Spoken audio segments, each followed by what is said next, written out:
Jika akhir-akhir ini ada kisah viral pria beristri pacaran sampai berbuat zina dengan ibu mertuanya, maka cerita yang satu ini tidak kalah menyesakkan dada. Kisah tersebut sebenarnya pernah viral pada Agustus lalu. Dalam kisahnya yang diunggah di TikTok Pierce 12, wanita bernama Sukma mencurahkan isi hatinya terkait sikap calon suami dan ibu mertuanya. Dalam video itu, Sukma membagikan tangkapan layar percakapan dengan calon ibu mertua. Gara-gara percakapan itu, Sukma benar-benar kecewa karena batal menikah padahal sudah lamaran. Hai semuanya. Jujur gue kaget sih ngeliat video gue kemarin, sempet rame banget. Banyak juga yang bertanya-tanya kenapa bisa. Terus ada juga yang nanya lanjut apa enggak. Oke, gue mau cerita sedikit ya pengalaman true love story gue kali ya. Jadi gini, sebelum kita acara itu emang gue ngechat nyokapnya, gue nanya acaranya mau seperti apa. Jujur di situ gue cuma bertanya kayak mau diadain kayak acara tukar cincin gitu enggak gitu maksud gue. Dan gue nggak ada maksud untuk meminta, beneran demi Allah gue nggak ada minta.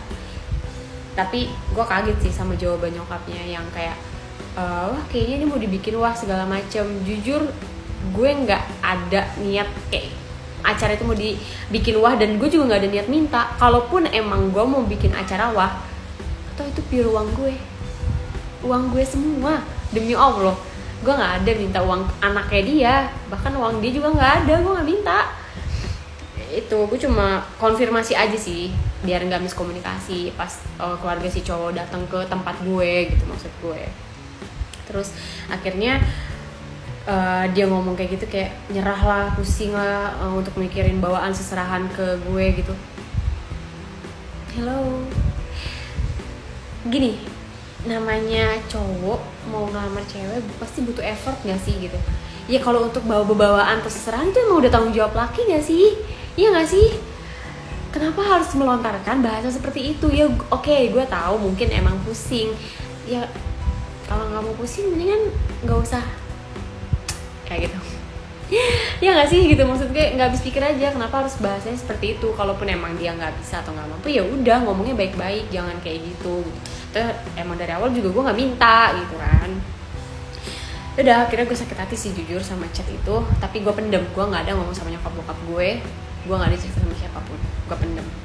Sampai akhirnya harusnya tahun ini kita nikah, maksudnya bisa sama dia nikah, tapi nggak jadi nikah, gagal. Kita udahan, kita putus. Dan itu di situ putusnya karena nyokapnya. Gue nggak ngerti sih, dia mungkin disuruh sama nyokapnya. Jadi waktu itu sempet kita tuh, jadi nyokapnya tuh manggil gue ke rumah dan nanya kenapa ada masalah apa sama anaknya. Itu karena nyokapnya itu ngelihat anaknya tuh nggak pakai cincin yang waktu pas acara tukar cincin itu gitu loh. Jadi nyokapnya tuh kayak punya feeling kayak gue sama anaknya tuh lagi ada problem gitu, makanya gue dipanggil ke rumahnya. Gitu deh ceritanya, tapi kayaknya nggak cukup, yang lanjut part 2. Hai semuanya. Oke, aku lanjut part 2 ya. Walaupun emang ini kayaknya videonya sampai masuk lambe turah loh. Aku gak nyangka banget, kaget banget. Ya udahlah ya, tapi oke, aku mau lanjut part 2. Oke, jadi setelah aku ke rumah dia ditanya ada masalah apa, aku tuh jawab kayak sebenarnya nggak ada masalah apa-apa sih tante. Cuma kayaknya dia, maksud aku si calon aku itu, aku bilang anaknya tuh kurang bisa menghargai aku gitu. Dan di situ aku udah ngobrol, cuma itu doang sih sebenarnya yang aku omongin. Dan calonku juga ngomongin apa yang dia nggak suka dari aku, dia ngomongin juga ke mamahnya. Ya udah dong, kita fair-fairan aja gitu. Sampai akhirnya kan emang anaknya sebelumnya minta break nih, dan aku mengiyakan di saat itu juga. Sebelumnya kan sebelum kita berembuk itu dipanggil ke rumahnya itu, aku emang anaknya udah minta break. Nah aku mengiyakannya pas di saat itu. Aku bilang ya udah kayaknya kita break aja deh tante, biar sama-sama introspeksi diri, maksud aku tuh gitu kan. Ya kan aku mengiyakan karena emang anaknya sebelumnya ngomong mau break gitu kan, kayak ya udah lu cobain deh gitu, lo rasain deh kayak gitu. Nah dengan jawaban kayak gitu, mamanya juga kayak yang oh ya sudah kalau memang seperti itu maunya kayak gitu. Udah tuh ya, udah selesai, kita diinterogasi. Aku diinterogasi, aku diantarkan pulang nih ke rumah. Tapi dalam perjalanan tuh Doi itu diem aja. Terus sampai aku juga diantrinnya nggak sampai rumah, aku cuma disampai kayak di bawah gitu loh. Jadi rumah aku kan ada tanjakan gitu.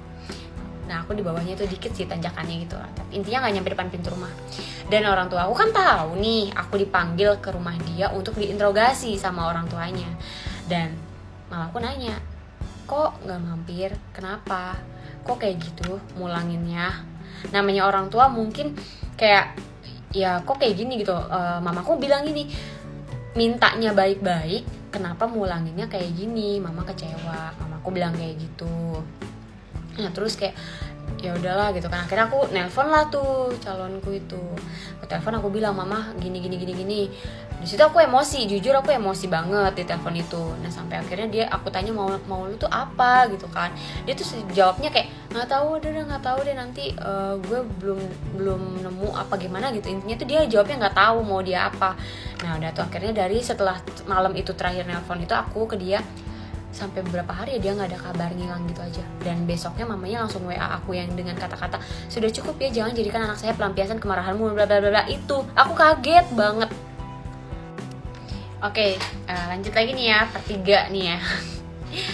Setelah mamanya chat aku dengan bilang sudah cukup ya, jangan jadikan anak saya pelampiasan kemarahanmu yang nggak berfaedah itu. Terus sudah tahu semua. Kalaupun berlanjut tidak khawatir akan menjadi fitnah antar keluarga. Gue bingung dong di situ, kayak maksudnya gimana ya tante? Aku nanya seperti itu, dan dia nggak ngasih tahu. Dia malah bilang nanti kalau mau tahu maksudnya biar anaknya dia yang ngejelasin, katanya gitu. Itu karena anaknya udah ngilang berapa hari, nggak ada kabar, dan chat aku nggak bales, telepon aku nggak diangkat. Akhirnya aku samperin dong ke tempat Doi. Aku samperin, aku tungguin tuh. Sampai akhirnya aku sama dia ketemu. Aku tanya maksudnya apa, gitu kan? Maksud chat nyokap lo ini apa? Terus mau lo tuh sebenarnya apa? Gue udah ikutin kemauan lo gitu kan? Dan dia tuh diem aja kayak. Abis itu dia bilang gini, gue nggak bisa lanjutin hubungan ini. Dia langsung ngomong gitu. Dengan aku langsung kayak, shock dong, kayak maksudnya apa sih gitu loh. Emang sebenarnya maunya apa gitu loh, kayak gitu. Terus itu dia dengan alasan capek. Capek. Kalau ditanya aku capek apa enggak sama hubungan ini juga sama, aku juga capek. Cuma kan aku selalu kayak ya udahlah, kita bisa sama-sama memperbaiki gitu kan. Nggak ada kepikiran untuk pergi ninggalin gitu loh. Kok dia bisa-bisanya dia ngomong gitu. Nah udah dong, akhirnya aku udah nangis, aku udah depresi, aku udah putus asa, aku malu juga sama keluarga, bahkan sama teman-teman yang lain yang udah tahu semua hubungan aku sama dia. Pokoknya berasa hancur sih dunia aku waktu itu ya. Aku nangis, aku pokoknya depresi, aku bener-bener sampai nggak kerja, sampai sakit, sampai nggak makan, nangis tiap malam nggak tidur gitu. Ya udah, akhirnya aku mencoba ayo dong ikhlas gitu. Tapi ternyata susah banget buat ikhlas. Dan sampai detik ini pun pihak mantan aku itu juga nggak ada minta maaf atau basa-basi gitu, ngomong apa gitu, bahasanya gitu nggak ada.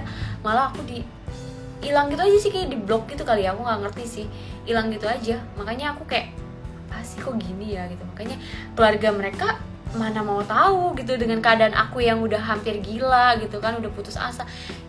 Apa ya, kayak ya Allah, aku bener-bener sakit sih jujur. Tapi semoga buat kalian semua nggak merasakan apa yang aku rasain ya.